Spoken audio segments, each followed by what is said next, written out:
Naghahanda ng grupong bayan o bagong aya sa makabayan para muling maghain ng impeachment complaint laban kay Vice President Sara Duterte.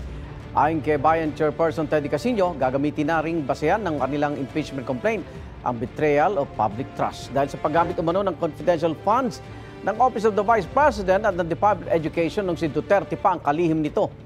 Pag-aaralan daw ng grupo ang naging desisyon ng Korte Suprema nang ibasura nila ang dating impeachment complaint. Sa Pebrero 2026, nakatakdang matapos ang one-year ban. Nagsabi rin ang Akbayan Party List na bukas sila sa muling paghahain ng reklamo laban sa bise. Sinusubukan ng GMA Integrated News sa kunan ng reaksyon ng Vice President. Pinag-aaralan kasi namin ano yung naging implications nitong Supreme Court ruling.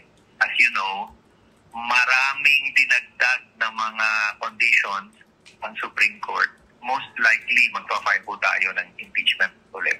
Kasi bitin yung nangyari, hindi natuloy sa trial. Igan, mauna ka sa mga balita, mag-subscribe na sa GMA Integrated News sa YouTube para sa iba't ibang ulat sa ating bansa.